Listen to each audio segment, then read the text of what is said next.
Saudara, kami siap lagi untuk mendengarkan nasihat dari Tuhan, mendengarkan kebenaran-kebenaran yang datang dari Tuhan melalui firman Tuhan yang ada. Kami mohon petunjuk Tuhan, kami mohon nasihat Tuhan, kami mohon penerangan daripada Roh Kudus buat kami semua, supaya firman Tuhan yang kami dengar hari ini, dapat hari ini, itu benar-benar memberikan nasihat yang baik, tuntunan yang baik, dan sekaligus juga berkat dan teguran buat kami semua, sehingga benar-benar kami mampu dan bisa mengaplikasikan kebenaran firman Tuhan ini dengan baik di dalam kehidupan kami di tengah-tengah situasi dan kondisi yang ada sekarang ini. Karena itu kami percayakan saja kepada Tuhan yang penuh kuasa.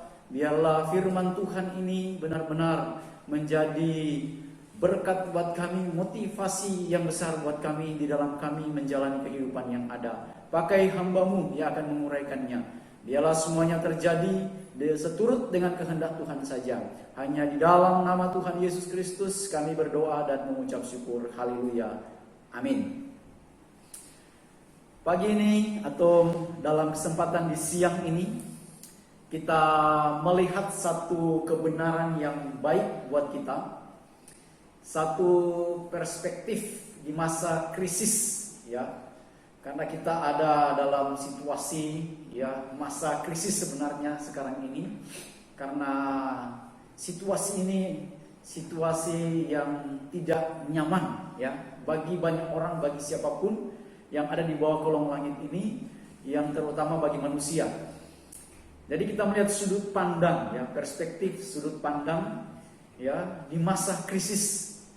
Seperti yang sudah kita dengar tadi dari Matius pasal 10 ayat 16 sampai dengan 33, ya sebenarnya itulah situasi, ya, kondisi yang sulit, yang berat, yang menjadikan kita ini untuk selalu melihat apa yang sebenarnya yang Tuhan mau untuk kita lihat dan renungkan. Satu pertanyaan yang perlu kita renungkan bersama, yaitu sebagai umat Allah, bagaimana kita harus meresponi situasi yang kita alami sekarang ini. Jadi itu pertanyaannya.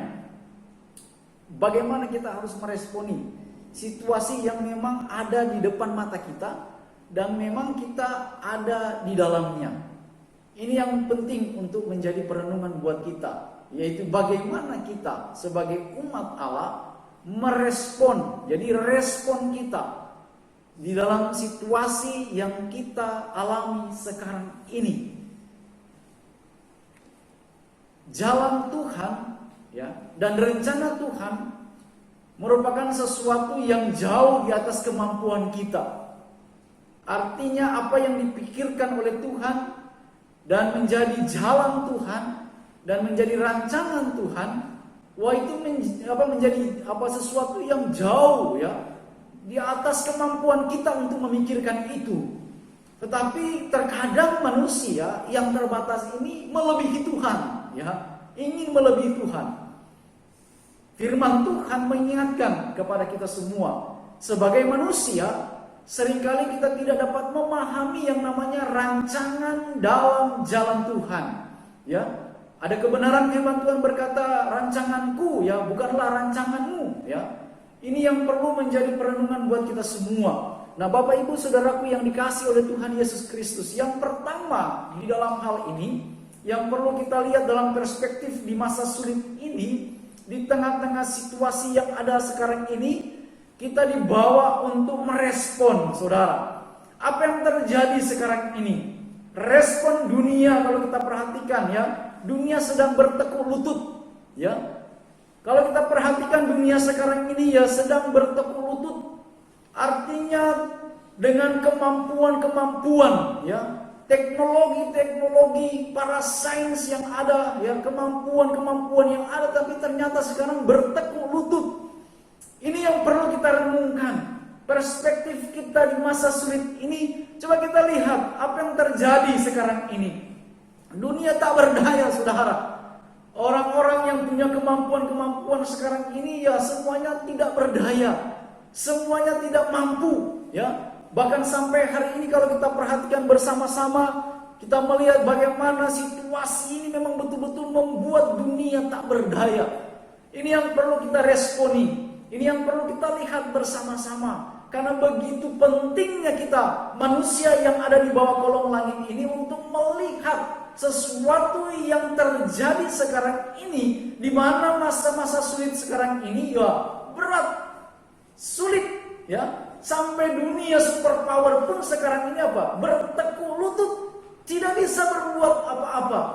Tidak bisa ya. Yang namanya adidaya, kekuatan besar sekarang ini bertekuk lutut dengan yang namanya virus, yang sebenarnya dia itu hanya ya kecil, tidak kelihatan, tetapi membawa orang saat ini ya memang ketakutan ya. Memang membuat orang saat ini bertekuk lutut. Nah, Bapak Ibu Saudaraku yang dikasihi oleh Tuhan Yesus Kristus, mari kita melihat pada apa yang sedang terjadi ya. Apa yang sedang terjadi sekarang ini? Saudara bisa menyaksikan apa yang sedang ada di depan mata, apa yang ada sekarang ini. Saudara, semua sekarang ada pusat perhatian kepada yang namanya virus yang kecil ini, yang tidak kelihatan ini. Semua orang membicarakan itu, baik dia presiden, ya, baik dia rakyat biasa, baik yang namanya tukang parkir, ya, maupun orang-orang yang di mana saja, di desa-desa, di mana saja, semuanya, negara, dunia membicarakan yang namanya virus yang tidak kelihatan ini. Dampaknya begitu besar, saudara. Menakutkan ya, membuat orang jadi sesuatu yang tidak tahu harus berbuat apa. Ini yang perlu kita renungkan. Mari kita lihat pada apa yang sedang terjadi sekarang ini. Yang kedua, yang perlu kita lihat, yang perlu kita responi ya, yang apa dikatakan di dalam kebenaran firman Tuhan. Firman Tuhan berkata kepada kita tadi, ya sudah yang kita baca tadi dalam Matius, ya pasal yang ke-10 ayat 16 sampai dengan ayat yang ke-33. Itulah kondisi, itulah situasi sebenarnya yang terjadi. Tetapi apa yang perlu kita responi? Kalau kita lihat yang pertama, dunia takluk, ya bertekuk lutut, tidak tahu harus berbuat apa, tak berdaya. Artinya kekuatan besar manusia, ya kemampuan-kemampuan, skill yang ada, pengetahuan yang dimiliki oleh manusia, dibuktikan bahwa semuanya itu ada batasannya, terbatas semuanya, tidak ada yang mampu, tidak ada yang bisa. Ini membuktikan bahwa siapapun dia, seorang yang dikatakan memiliki kemampuan pengetahuan yang hebat, ternyata mereka terbatas. Hari ini juga kita perlu lihat dan perlu responi. Yang kedua adalah tidak ada yang terjadi di luar Bapa. Wow. Saudara, ini penting untuk kita renungkan. Di tengah-tengah pandemi, ya, di tengah-tengah COVID-19 ini, ada satu kebenaran yang penting untuk menjadi perenungan buat kita, yaitu tidak ada yang terjadi di luar Bapa. Firman Tuhan berkata seperti ini. Matius 10 ayat yang ke-29. Bukankah burung pipit dijual 2 ekor seduit? Namun seekor pun daripadanya tidak akan jatuh ke bumi di luar kehendak Bapamu. Saudara, burung pipit ini sebenarnya nilainya apa? Ya kecil, ya. Orang mungkin kalau mau kasih burung pipit, ya mungkin dia berpikir berapa kali lipat untuk apa ini burung pipit ini, ya. Tetapi kalau dikasih burung yang bernilai, wah pasti orang berebutan. Tapi kalau burung pipit, ya itu sebenarnya tidak ada nilai. Dikatakan seduit. Tetapi dikatakan apa? Seekor pun daripadanya tidak akan jatuh ke bumi di luar kehendak Bapa. Ini penting, saudara, untuk menjadi perenungan buat kita semua. Bahwa di dalam kehendak Allah, di dalam kedaulatan Allah, ada Allah yang berdaulat. Ada Allah yang mengontrol, ada Allah yang mengerti, yang memahami, yang maha tahu, yang dia tahu segala-galanya. Bukankah kita berpikir, kenapa saat sekarang ini ada virus seperti ini? Apakah itu tidak dalam kendali Allah? Apakah Allah tidak tahu? Firman Tuhan berkata dalam bagian ini penting untuk meresponinya, bahwa segala sesuatu Tuhan tahu semuanya. Jika tidak ada sesuatu yang terjadi di luar Bapa, ini berarti apapun yang terjadi kita bisa pastikan bahwa akan membawa kebaikan. kepada umat manusia secara umum dan juga umat Allah secara khusus, saudara. Pasti ada kebaikan dari virus ini. Ada sesuatu yang baik. Ada sesuatu yang bisa membuat kita lebih daripada apa yang ada sekarang ini. Contoh yang sederhana, ya, kalau kita perhatikan bersama-sama, kebaikan apa yang kita dapat sekarang ini yang dulu mungkin orang tidak bersih-bersih, ya. Sekarang orang menjadi bersih-bersih, ya. Biasa mandi hanya 1 kali sehari.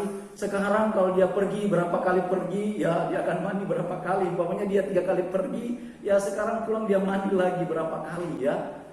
Lalu dulunya kita tidak biasa dengan yang namanya alkohol, ya. Alkohol biasanya digunakan untuk apa, ya, di rumah sakit. Tetapi sekarang itu ya hari-hari kita punya itu, ya, tapi tidak untuk diminum, ya. Ada itu untuk kebersihan. Lalu apa lagi kebaikan yang bisa didapat? Kita mulai merenungkan sesuatu yang penting dalam hidup ini, membawa kita untuk lebih lagi, ya. Ini kebaikan. Jadi kalau kita melihat dari semua sikon dan situasi yang ada ini, pasti ada kebaikan yang perlu kita renungkan. Nah, apa yang menjadi respon kita dalam kesempatan ini? Jangan panik. Wah, ini memang situasi sekarang ini kan membuat orang panik, saudara. Tetapi saya diingatkan kembali oleh ayat firman Tuhan ini. Burung pipit, ya, dikatakan kalau dia jatuh itu, wah, Tuhan mengendalikan. Bapa di surga tidak izinkan, ya tidak akan terjadi, dia akan jatuh. Tetapi coba perhatikan di sini, kepanikan itu ternyata berdampak yang begitu besar. Lukas 21 ayat 26, orang akan mati karena kecemasan berhubungan dengan segala apa yang menimpa bumi ini, sebab kuasa langit akan goncang. Kalau kita lihat pasal 21 ini, Lukas berbicara tentang sesuatu yang akan terjadi di dalam bawah kolong langit ini. Itu nubuatan, saudara. Kalau saudara membaca pasal 21 ini, di situ memberitahukan bagaimana kegoncangan terjadi, penyakit sampar yang akan ada, dan lain sebagainya yang dinubuatkan. Ternyata ketika digoncangkan, yang terjadi goncangan yang begitu besar, mendatangkan kecemasan. Dan di situ dikatakan orang akan mati karena kecemasan. Saudara, ini penting sebenarnya. Ternyata kecemasan ini, saudara, wah, perlu direnungkan. Makanya firman Tuhan berkata kita supaya tidak panik. Respon kita, Bapa, dikatakan di dalam bagian kedua tadi, ya, kalau tidak diizinkan sekehendak Bapa, wah, Bapa lebih mengerti dan mengetahui semuanya.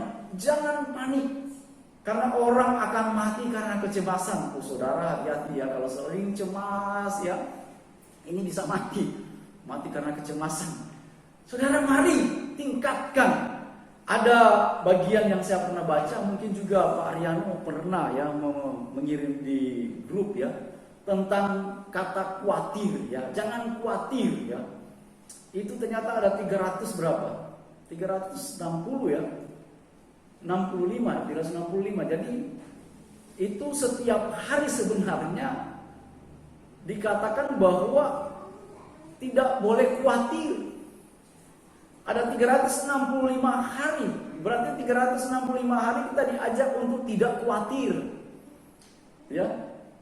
Karena apa? Ada dampak. Jangan panik. Inilah kecemasan yang mendalam, saudara.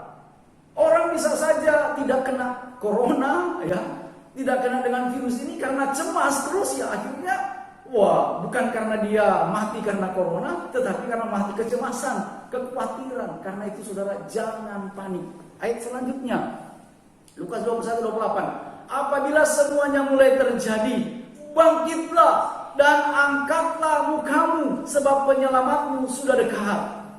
Inilah yang menjadi nasihat, yaitu bangkitlah, ya, angkatlah mukamu. Artinya ini orang-orang yang memiliki pengharapan.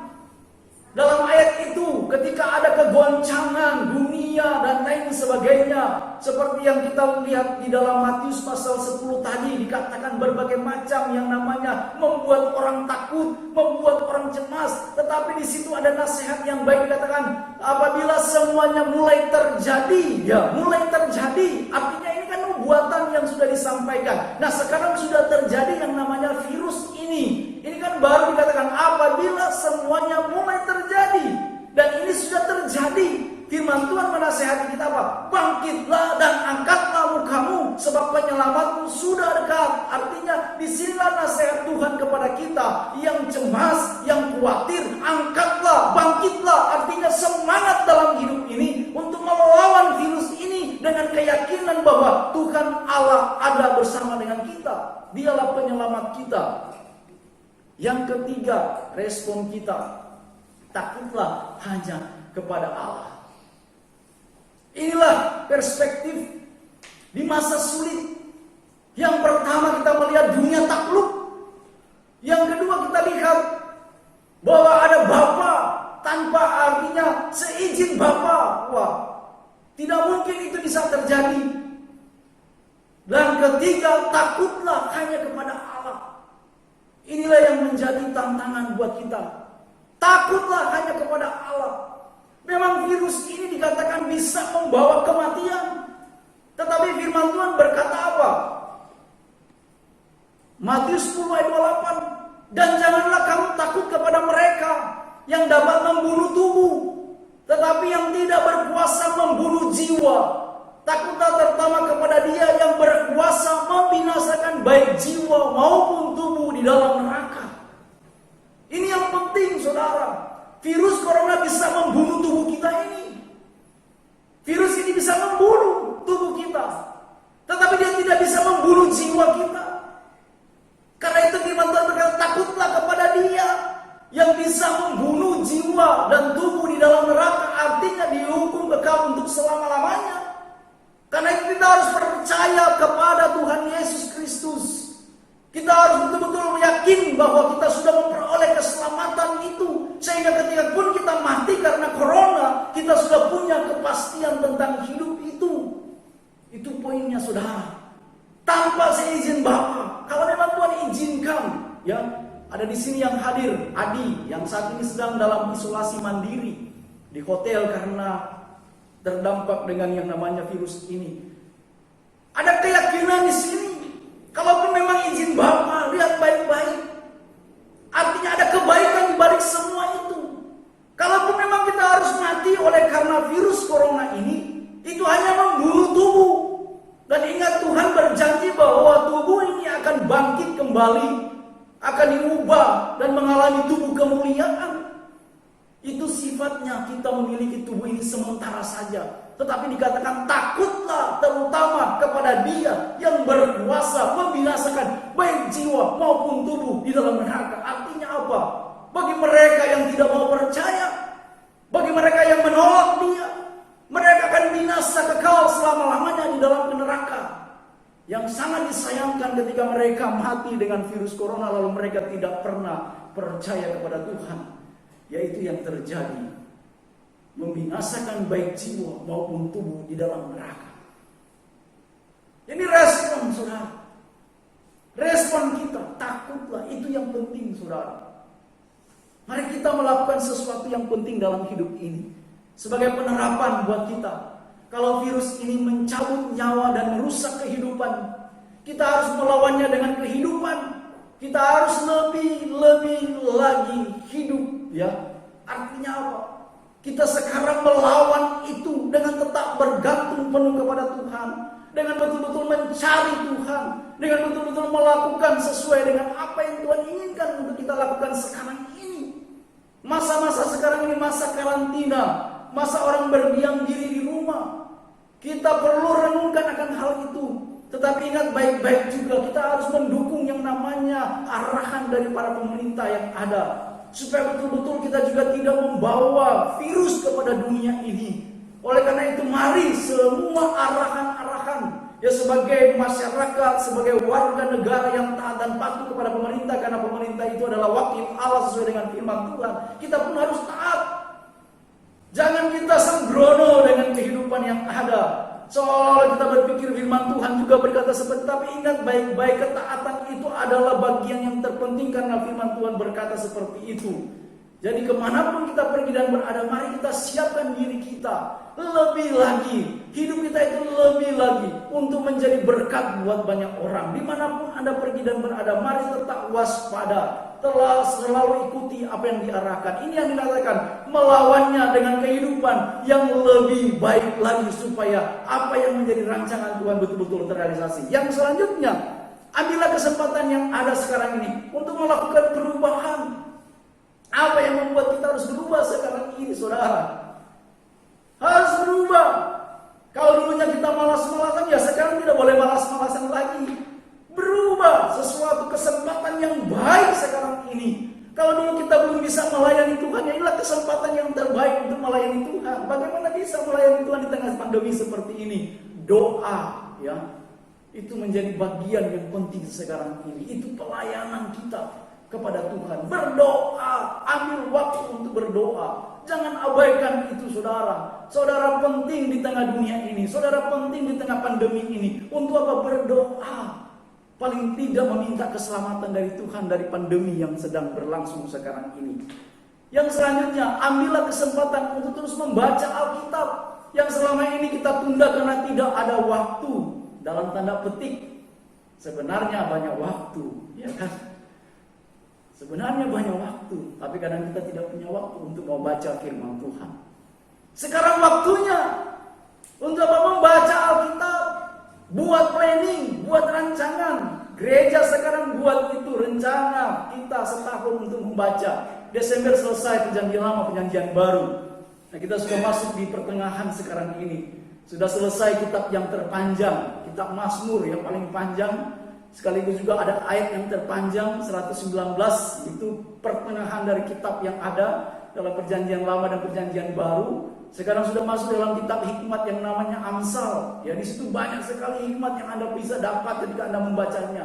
Itu penting supaya kita apa? Benar-benar memiliki sesuatu yang baru, new normal, ya, sesuatu yang baru. Kalau sekarang dunia, Indonesia secara khusus namanya memberikan satu slogan new normal, sesuatu yang baru. Bagaimana kita anak Tuhan kalau kita selalu mau yang lama? Kita mau hidup yang lama. Sekarang juga kita harus berubah, mengikuti zaman sekarang ini. Dan firman Tuhan ya dan amin. Ambillah kesempatan yang ada ini untuk menjadikan sesuatu yang baru, lawan dengan sesuatu yang membuat kita lebih efektif, dan sesuatu yang bisa memberikan dampak dan akhirnya kemuliaan Tuhan dinyatakan di dalam semuanya. Mari kita berdoa. Terima kasih Tuhan untuk kasih sayang-Mu buat kami. Kami masih diingatkan oleh kebenaran firman Tuhan. Biar kiranya firman-Mu ini memberi kami satu nasihat yang penting bagi kami di tengah-tengah situasi krisis yang sedang dialami oleh dunia saat sekarang ini. Tetapi ada kebenaran firman Tuhan yang penting bagi kami, supaya kami terus dibangun dan supaya kami terus bertumbuh dan akhirnya memuliakan nama Tuhan sendiri. Berkati semua kami yang sudah mendengarkannya. Hanya di dalam nama Tuhan Yesus Kristus kami berdoa dan mengucap syukur. Haleluya. Amin.